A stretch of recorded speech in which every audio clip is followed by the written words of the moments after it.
Selamat pagi adik-adik. Kita berjumpa lagi hari ini. Silakan sebelum kita mulai semua kegiatan belajar hari ini, kita berdoa dari rumah masing-masing. Kita berdoa mulai.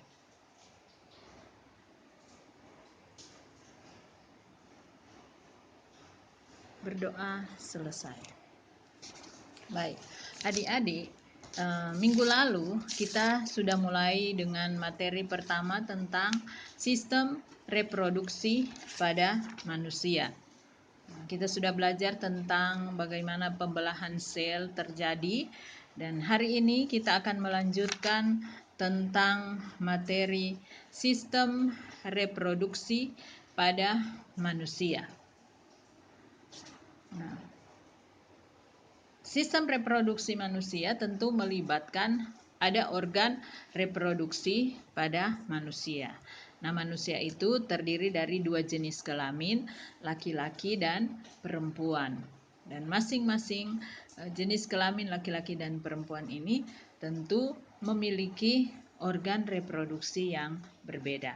Minggu yang lalu, Ibu Guru sudah memberikan PR buat Anda untuk mengerjakan tugas memberi nama organ-organ reproduksi baik pada laki-laki maupun perempuan sesuai dengan gambar yang sudah disediakan. Diharapkan Anda mengerjakan tugasnya dengan benar sehingga dalam kita mempelajari materi ini Anda sangat paham dan mengerti. Organ reproduksi pada laki-laki terdiri dari apa yang disebut penis, ini bagian A. Selanjutnya ada yang disebut dengan skrotum. Skrotum ini seperti pada bagian C. Jadi A ini penis, C adalah skrotum, sedangkan B adalah testis. Selanjutnya ini disebut, yang bagian E disebut vas deferens.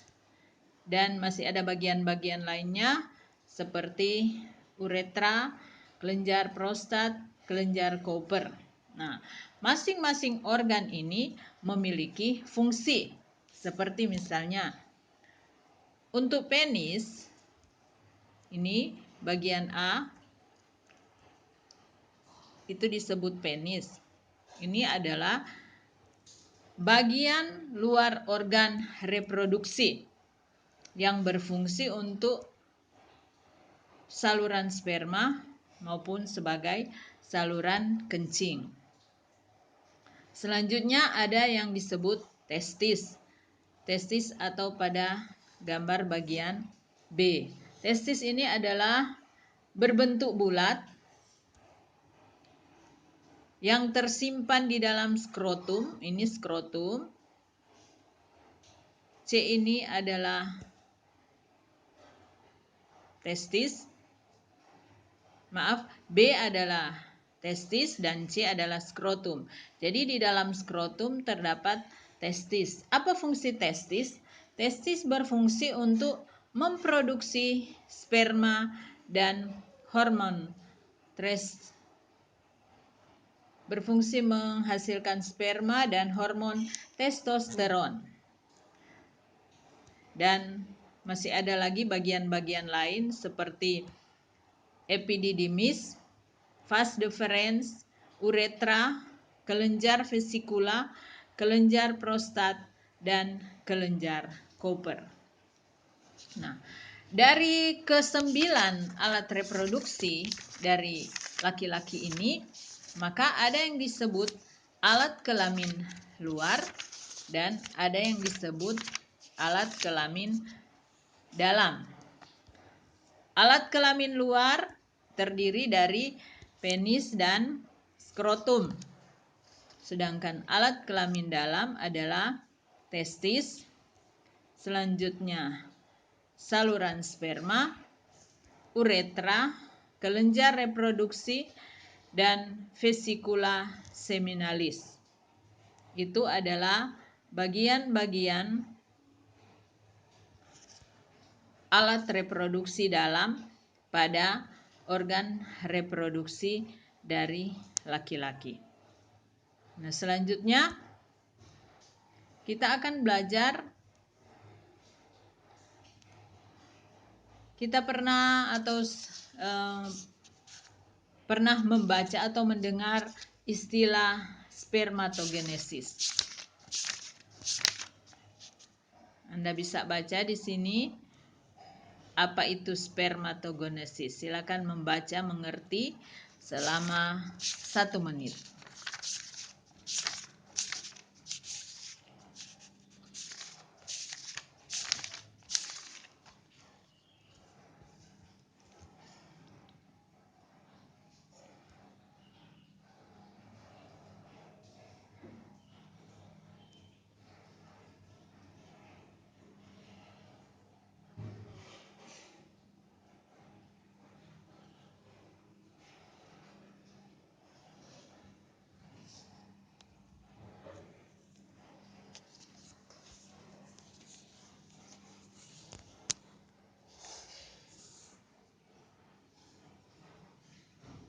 Baik, kita lanjut. Tanda bahwa sistem reproduksi pada laki-laki ini telah matang adalah dengan keluarnya air mani dari penis. Ini dikenal dengan istilah mimpi basah. Peristiwa ini dialami oleh seorang laki-laki mulai pada usia antara 10 sampai 14 tahun.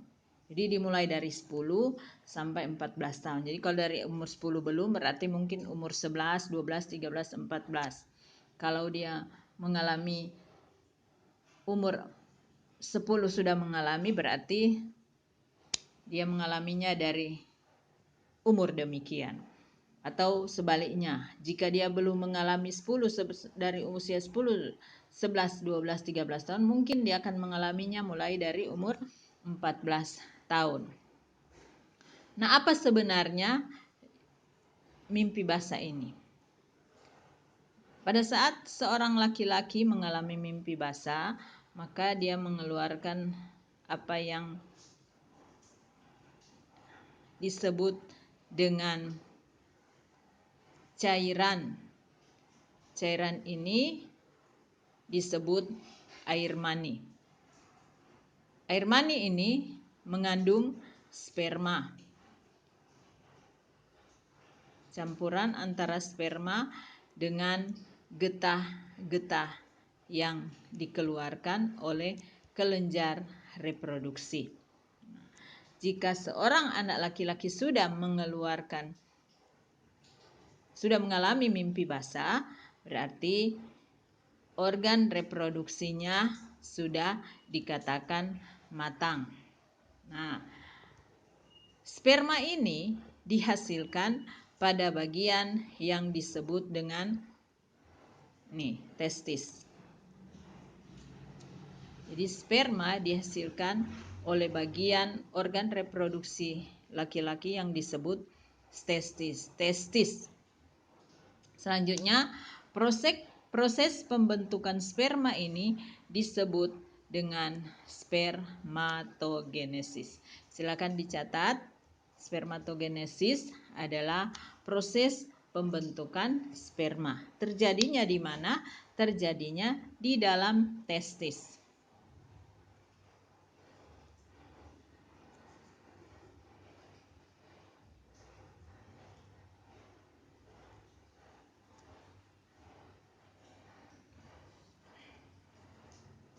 Sudah selesai mencatatnya, sekarang kita lanjut.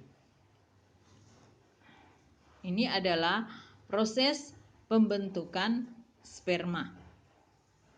Jadi sperma terbentuk di dalam apa yang disebut testis. Di dalam testis ini terdapat tubulus seminiferus. Di dalam tubulus seminiferus inilah dibentuk sperma. Ini adalah proses terjadinya tahapan-tahapan sehingga dihasilkan sperma. Ini namanya spermatozoa.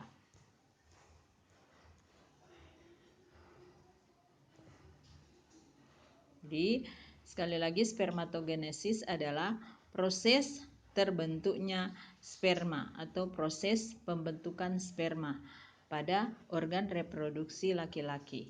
Terjadinya di mana? Terjadinya pada organ yang disebut testis. Selanjutnya, kita akan belajar tentang organ reproduksi pada wanita. Organ reproduksi pada wanita, sebagaimana tugas pada minggu yang lalu, terdiri dari ovarium. Ovarium ada 2, seperti yang ditunjukkan oleh garis hitam pada gambar A, itu adalah ovarium. Ovarium itu berbentuk seperti telur, ya, seperti gambar. Jumlahnya 2 di sebelah kiri dan kanan. Apa fungsinya? Fungsi dari ovarium ini adalah menghasilkan sel telur.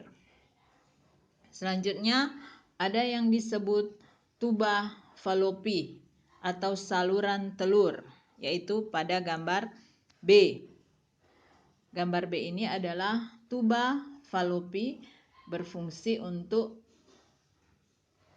sebagai tempat saluran dari saluran dari telur untuk menuju ke rahim atau uterus. Selanjutnya C bagian C ini disebut dengan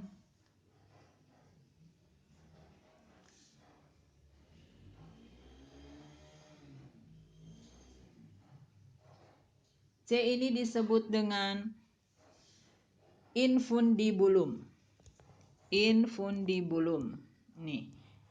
Infundibulum berfungsi sebagai bagian struktur berjumbai dan merupakan pangkal dari tuba falopi. Selanjutnya, bagian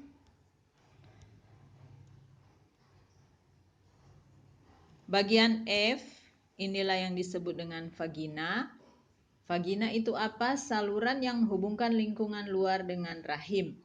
Saluran mengalirnya darah pada saat menstruasi atau bisa juga berfungsi sebagai saluran tempat keluarnya bayi. Ini adalah pada bagian F.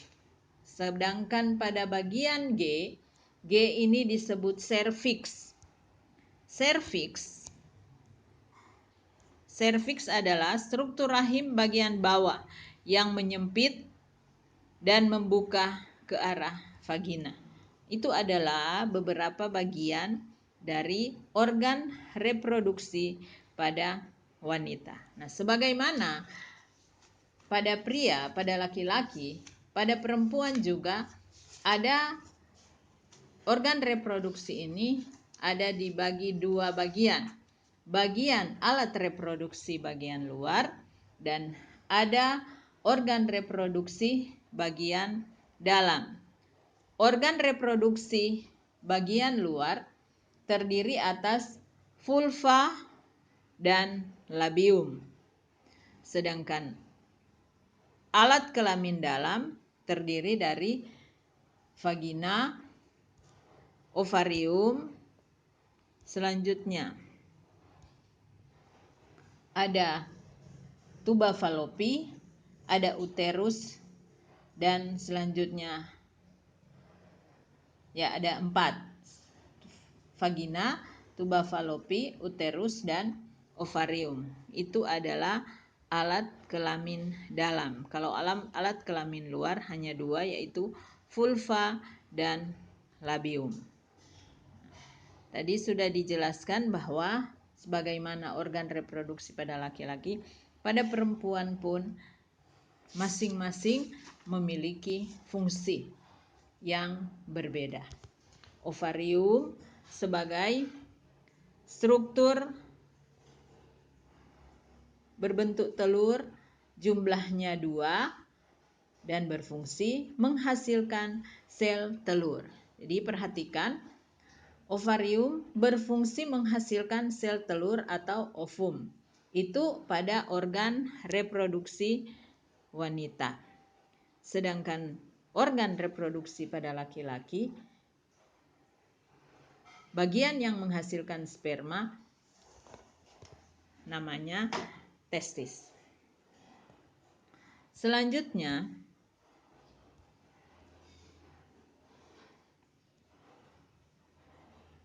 kalau pada laki-laki ada proses yang disebut spermatogenesis, proses untuk menghasilkan sperma. Pada wanita ada juga istilah oogenesis.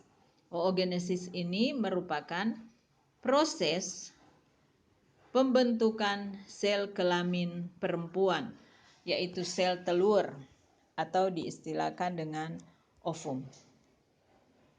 Proses terjadinya di dalam ovarium. Silakan dicatat.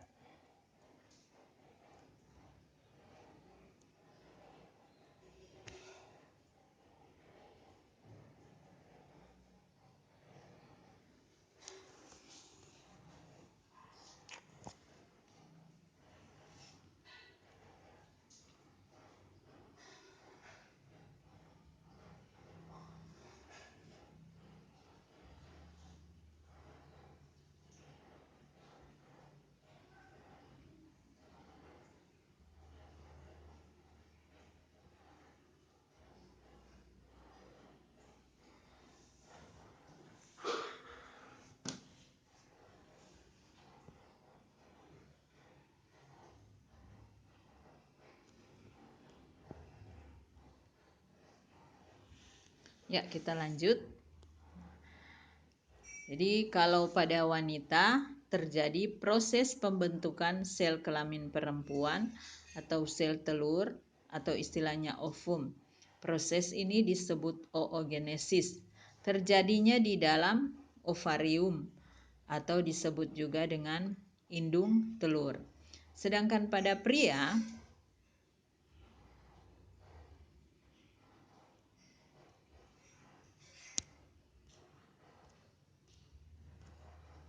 tunggu sebentar.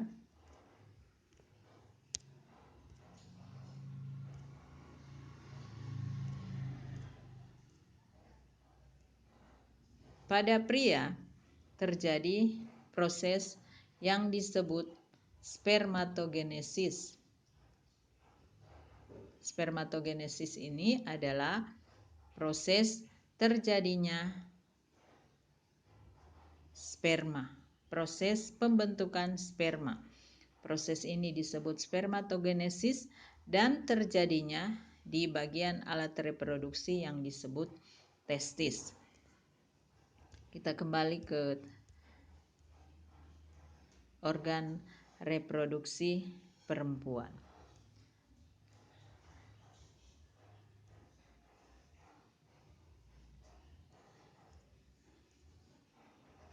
Oogenesis adalah proses terjadi sel telur atau sel kelamin perempuan di dalam ovarium. Tadi dijelaskan bahwa pada anak laki-laki, jika organ reproduksinya sudah matang, ditandai dengan terjadinya mengalami mimpi basah. Nah, pada saat itu seorang anak laki-laki dikatakan sudah mulai pubertas, mengalami masa pubertas. Berbeda dengan anak perempuan, oogenesis dimulai sebelum anak perempuan lahir. Jadi kalau pada anak laki-laki nanti umur 10-14 tahun, pada anak perempuan dimulai sebelum anak perempuan ini lahir. Lanjut.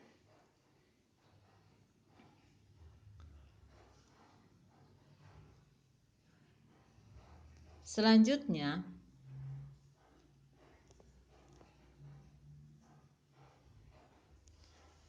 seorang perempuan akan mengalami apa yang disebut menstruasi. Apa sebenarnya menstruasi ini?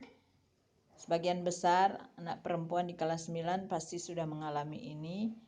Ada mungkin yang belum, tapi pada suatu saat dalam waktu dekat Anda akan mengalaminya. Menstruasi ini adalah keadaan di mana mengalami keluarnya darah, cairan jaringan lendir, dan sel-sel epitel yang menyusun dinding rahim.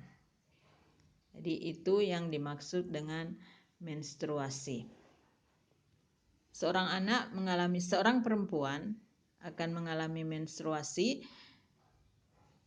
Siklusnya setiap bulan, siklusnya 28 hari. Jadi satu bulan sekali seorang perempuan akan mengalami menstruasi. Siklus haidnya atau haid berlangsung selama 28 hari.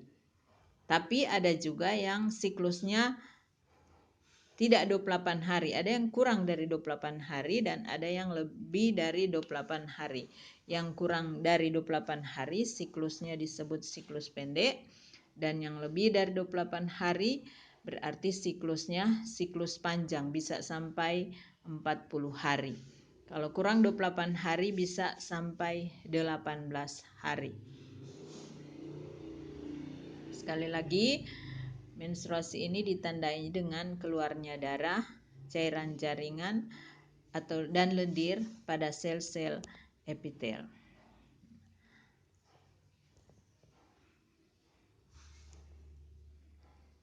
Nah, proses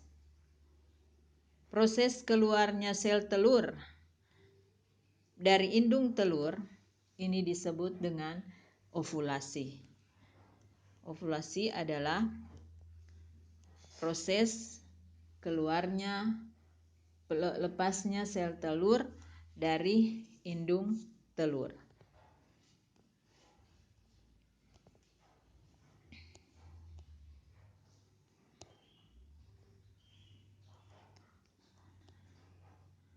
Untuk yang lain, penjelasan yang lain supaya lebih jelas, Anda bisa membacanya dalam buku yang sudah Ibu Guru bagikan.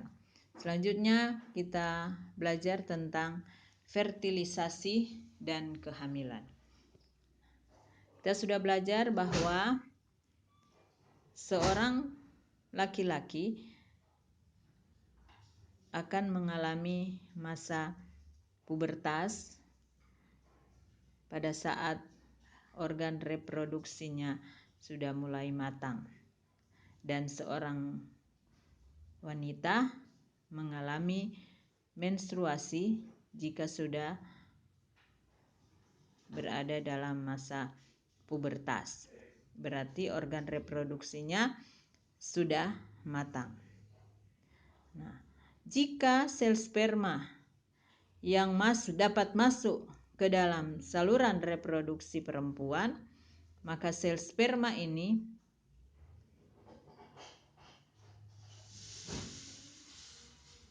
akan membuahi sel telur. Sekali lagi, jika sel sperma dapat masuk ke dalam saluran reproduksi perempuan, sel sperma tersebut dapat saja membuahi sel telur. Dan proses ini disebut fertilisasi.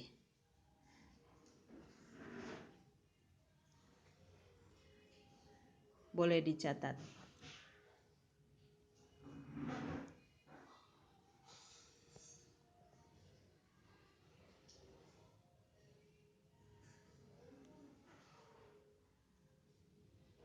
Nih, pada bagian atas. Fertilisasi merupakan proses peleburan inti sel sperma dengan inti sel telur sehingga membentuk sigot. Proses ini terjadi pada organ reproduksi wanita pada tuba falopi. Silakan itu dicatat. Fertilisasi merupakan proses peleburan inti sel sperma dengan inti sel telur dan dapat membentuk sigot.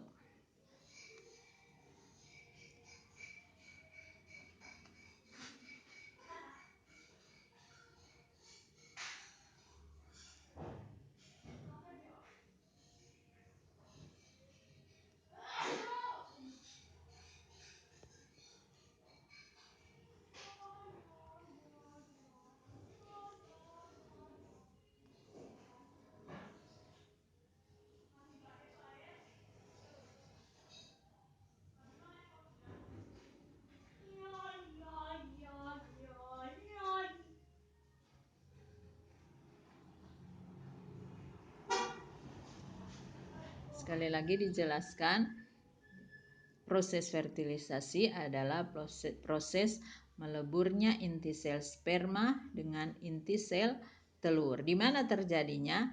Di dalam tuba falopi, berarti dalam organ reproduksi perempuan. Bagaimana sel sperma ini masuk? Tentu melalui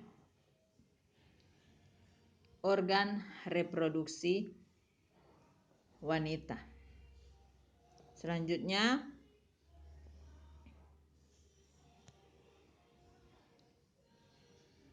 bagaimana sperma dapat menemukan lokasi sel telur? Tentu ada tahap-tahapannya sehingga dia bisa menemui sel telur. Seperti yang dijelaskan ini, sel sperma dapat menemukan lokasi sel telur karena sel telur menghasilkan senyawa kimia berupa hormon progesteron.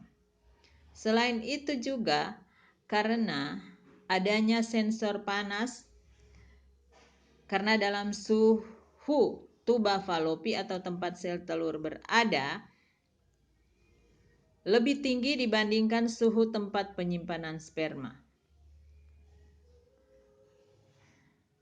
Mari kita renungkan betapa hebatnya Tuhan yang telah mendesain, menciptakan sehingga mekanisme pergerakan sel sperma tersebut dapat menemukan lokasi yang tepat. Ketika sel telur dan sel sperma bertemu dalam tuba falopi, maka dia akan berkembang menjadi zigot. Zigot yang terbentuk setelah terjadinya fertilisasi akan melakukan pembelahan. Sekali lagi, zigot ini adalah hasil fertilisasi. Fertilisasi itu apa? Meleburnya sel sperma dan sel telur. Ketika melebur, terbentuk zigot. Zigot yang sudah terbentuk ini akan melakukan pembelahan sel sebagaimana yang kita sudah pelajari pada pertemuan minggu lalu. Ini adalah penjelasannya. Jadi ini ovarium, yang warna kuning ini ovarium. Ovarium ini akan ketika terjadi ovulasi, ovulasi berarti keluarnya, terbebasnya sel telur dari ovarium. Sekali lagi, ovulasi adalah keluarnya sel telur, ini yang berwarna kuning, dari ovarium. Ini disebut ovulasi. Selanjutnya, jika sel telur ini bertemu dengan sperma, akan mengalami fertilisasi, meleburnya sel telur dan sel sperma. Ketika mereka melebur, terbentuk tahap yang ketiga, yaitu pembelahan. Jadi ketika mengalami proses yang kedua, fertilisasi, sel sperma dan sel telur bertemu akan membentuk zigot. Zigot ini akan mengalami proses yang ketiga, yaitu pembelahan. Jadi ini dari sini sampai pembelahan mengalami 3 proses. Pertama ovulasi, keluarnya sel telur dari ovarium. Selanjutnya langkah kedua terjadi fertilisasi. Gambar ini ketika sperma bertemu dengan sel telur membentuk zigot. Setelah membentuk zigot, masuk ke tahap 3, yaitu mengalami pembelahan. Selanjutnya, sel sperma dan zigot yang sudah terbentuk ini akan melewati tuba falopi. Melewati tuba falopi dan mengalami proses yang keempat adalah pembelahan lanjutan. Jadi dari sini sudah terjadi pembelahan. Selanjutnya langkah keempat juga terjadi pembelahan lanjutan pada tuba falopi. Dan selanjutnya adalah implantasi. Apa itu implantasi? Ini penjelasannya.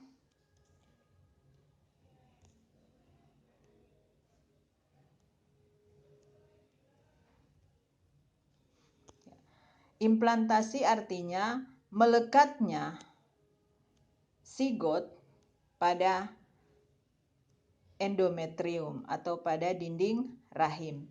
Ini prosesnya, ini dinding rahim yang tebal di sebelah kiri ini dinding rahim. Ini yang bulat adalah zigot, bertemunya sel telur dan sel sperma. Ketika sel telur ini melekat ke endometrium, ke dinding rahim, melekatnya disebut implantasi. Ketika melekat, gambarnya jadi seperti ini. Itu terjadi pada endometrium atau dinding rahim. Proses ini disebut implantasi. Ini adalah tahapan perkembangan dari proses fertilisasi sehingga melekat ke dinding rahim. Jika sudah terjadi seperti ini, maka akan terjadi proses kehamilan. Jadi kehamilan itu terjadi karena ada sel telur yang keluar dari ovarium bertemu dengan sel sperma, prosesnya mengalami fertilisasi. Proses meleburnya ini membentuk zigot. Sesudah membentuk zigot, kemudian membelah, mengalami pembelahan lanjutan di tuba falopi. Selanjutnya, zigot yang sudah mengalami pembelahan ini akan menempel pada endometrium. Proses menempelnya di endometrium ini disebut implantasi.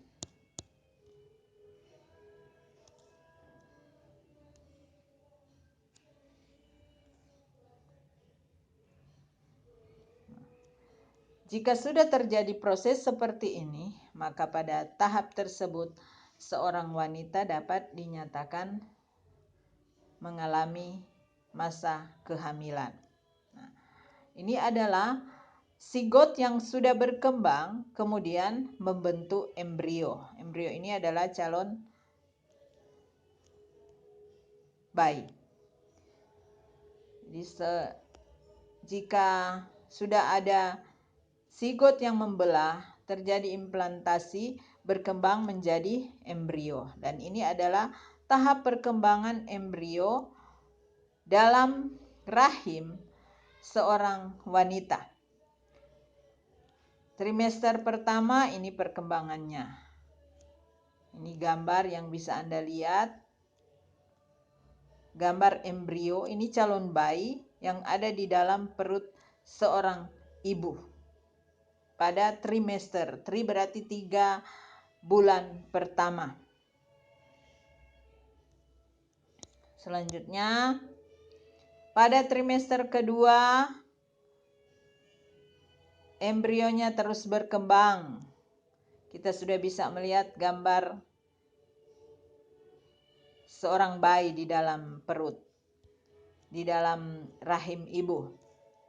Selanjutnya ini trimester ketiga berarti 3 bulan pada tahap yang ketiga, berarti 9 bulan, 7 sampai 9 bulan. Ini lahirlah seorang bayi. Jadi ada 3 tahapan, 3 trimester pertama, trimester kedua, trimester ketiga, sampai kemudian seorang bayi lahir dari perut seorang ibu. Di lahirnya individu baru, bayi ini, karena adanya pertemuan sel sperma dan sel telur dari seorang wanita dan seorang laki-laki. Terjadi fertilisasi, peleburan sel telur dan sel sperma membentuk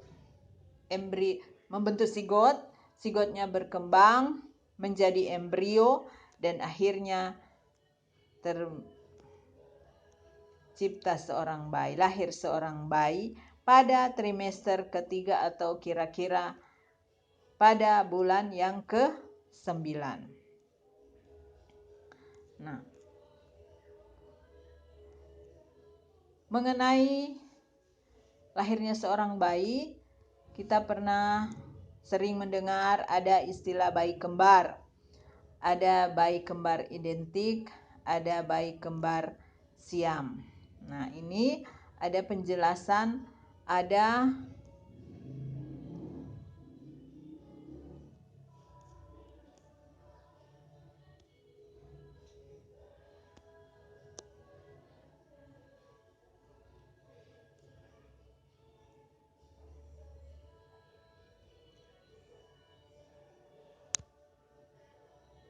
bentar. Nih.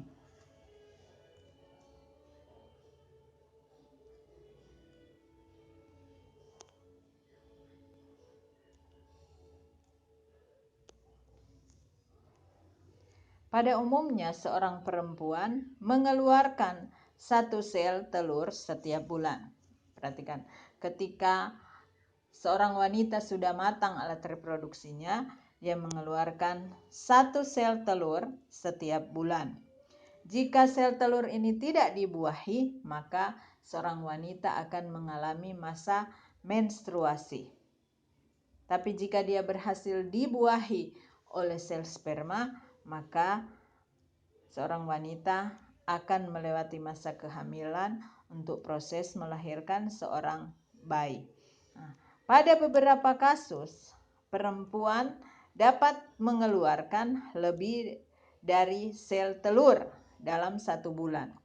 Jadi sekali lagi, seorang wanita normalnya mengeluarkan satu sel telur setiap bulan. Tapi ada kasus-kasus tertentu, tentu ini tidak bisa kita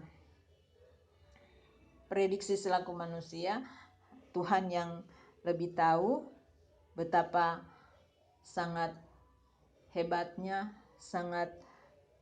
betapa kuasanya Tuhan dalam kehidupan kita, sehingga bisa ada wanita yang mengeluarkan sel telurnya lebih dari 1 dalam sebulan. Nah, jika sel telur yang dikeluarkan tersebut dibuahi oleh sperma, maka sel telur ini akan berkembang menjadi embrio. Setelah mengalami pembuahan, masing-masing sigot akan mengalami pembelahan. Kemudian hidup di 2 kantung ketuban yang berbeda. Meskipun demikian, janin memiliki plasenta dan tali pusat sendiri-sendiri. Kembar ini disebut kembar disigot. Kembar disigot biasanya tidak memiliki wajah mirip, tampak seperti kakak beradik karena jenis kelaminnya juga dapat sama atau berbeda. Jadi itu kalau ada kembar yang wajahnya tidak mirip atau jenis kelaminnya berbeda, laki-laki dan perempuan, berarti itu istilahnya kembar disigot. Kembar ini terjadi pembuahan 2 sel telur pada satu waktu yang bersamaan.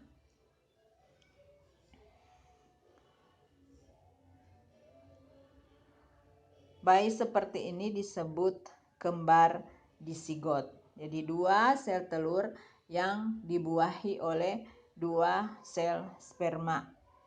Jenis kelaminnya bisa sama, bisa saja berbeda. Wajah mereka tidak terlalu mirip. Berbeda dengan kembar monosigot. Jadi kalau yang tadi kembar disigot, ada juga kembar monosigot. Kembar monosigot ini biasanya disebut kembar identik. Identik artinya sama. Memiliki wajah yang sama, jenis kelaminnya pasti sama. Kalau laki-laki dua-dua laki-laki, kalau perempuan dua-dua perempuan. Nah, bagaimana proses terjadinya kembar monosigot? Kembar monosigot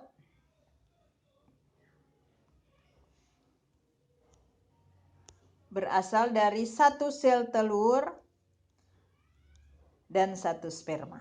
Kalau di berarti dua, disigot berarti dua sel telur yang dibuahi oleh dua sel sperma. Kalau monosigot, satu sel telur dibuahi oleh satu sel sperma. Kembar ini terjadi setelah terjadi proses fertilisasi, sigot mengalami pembelahan sehingga terbentuk dua, bisa juga lebih dari dua embrio. Ada kembar 3, ada kembar 4. Jadi ada satu sel telur yang dibuahi. Setelah dibuahi kemudian dia membelah. Kalau disigot, dua sel telur yang dibuahi oleh dua sel sperma. Kalau disigot, wajahnya bisa tidak mirip, jenis kelaminnya bisa berbeda. Tapi kalau kembar monosigot, wajahnya sama dan jenis kelaminnya pasti sama. Dan ini adalah kemungkinan yang bisa terjadi dari yang pada umumnya, yang seharusnya setiap wanita menghasilkan sel telur setiap bulan. Tapi oleh karena kuasa Tuhan, ada yang bisa menghasilkan dua sel telur dibuahi oleh dua sperma, terjadilah proses fertilisasi.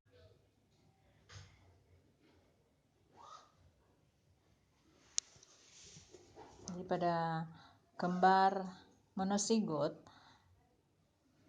kita pernah mungkin menonton televisi bagaimana ada bayi kembar yang kepalanya saling menempel, yang tangannya saling menyatu, atau mungkin kakinya menyatu bagian sebelahnya.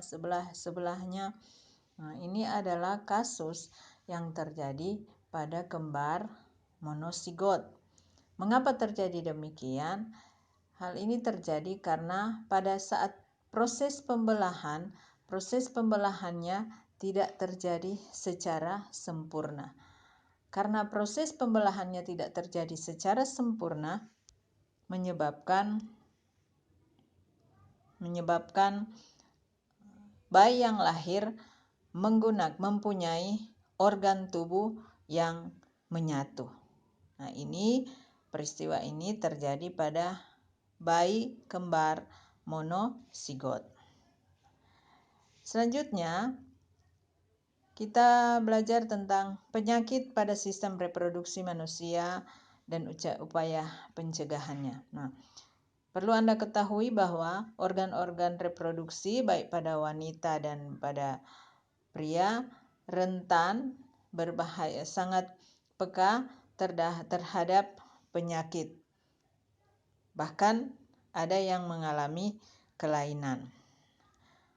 Penyakit-penyakit pada organ reproduksi ini biasanya disebabkan bisa saja oleh bakteri, oleh jamur, bisa juga oleh virus. Kemudian penyakit-penyakit ini sebenarnya adalah bukan penyakit keturunan, tapi penyakit yang berjangkit dari orang tua kepada anak. Bisa saja dari orang lain yang menderita penyakit karena kita terlalu dekat dengan orang tersebut, menyebabkan bisa kita terjangkit dengan penyakit tersebut. Penyakit-penyakit yang terjadi pada alat reproduksi baik pada wanita maupun pada pria adalah yang pertama penyakit yang disebut gonorrhea atau GO. Ada juga penyakit sifilis, penyakit menular yang disebabkan oleh bakteri Treponema pallidum. Gejalanya adalah luka pada tempat masuknya bakteri ke dalam tubuh, biasanya pada daerah-daerah sekitar kelamin. Semua tahu mana itu, daerah sekitar kelamin. Bisa saja seseorang mengalami penyakit sifilis atau raja singa. Kemudian penyakit yang ketiga adalah penyakit herpes simplex genitalis. Ini juga menyerang daerah kelamin. Lihat pada gambar bagaimana virus herpes simplex pada gambar A dan penyakit herpes pada kulit, terutama ini pada alat kelamin. Bisul-bisul ini bisa saja mengeluarkan nanah, jadi dia seperti melepuh. Kemudian penyakit HIV, penyakit AIDS, atau penyakit acute immune deficiency syndrome. Penyakit AIDS ini adalah penyakit yang menyebabkan menurunnya kekebalan tubuh pada penderita. Penyakit AIDS ini disebabkan oleh virus yang disebut virus HIV. Seseorang jika sudah menderita penyakit AIDS, dia akan tidak bisa sembuh, sulit untuk sembuh jika terkena satu penyakit.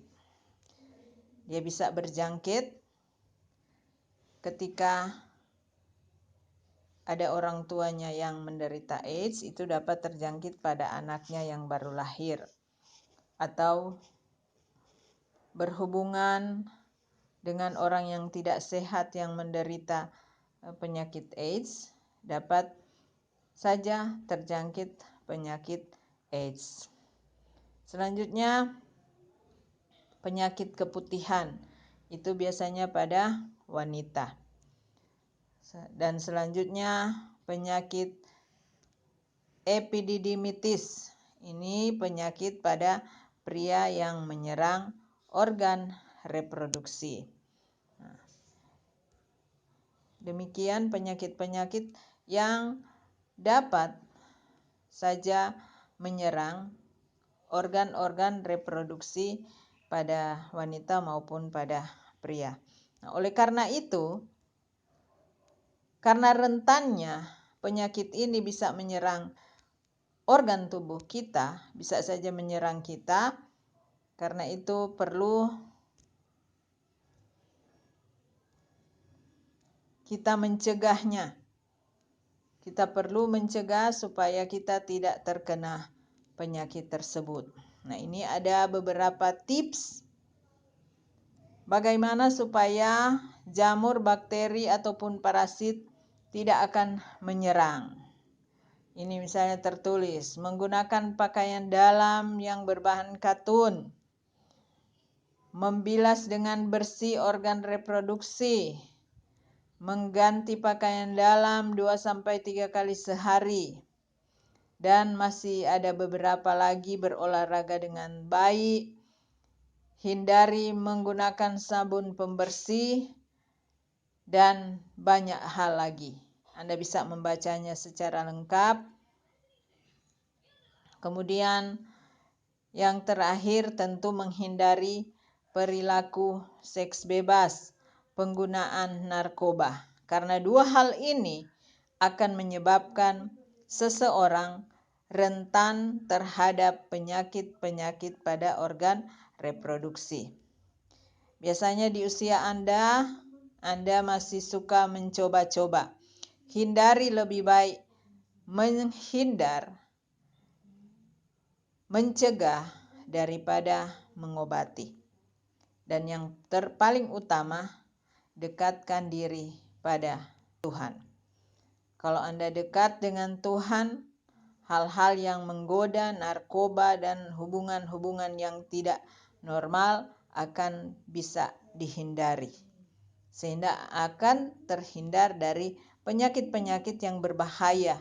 Dan hal ini bisa saja bukan kita yang menderita, tapi kita terjangkit dari orang lain. Karena itu, mari kita perbiasakan hidup sehat, supaya kita terhindar dari penyakit-penyakit ini. Demikian materi tentang sistem reproduksi pada manusia.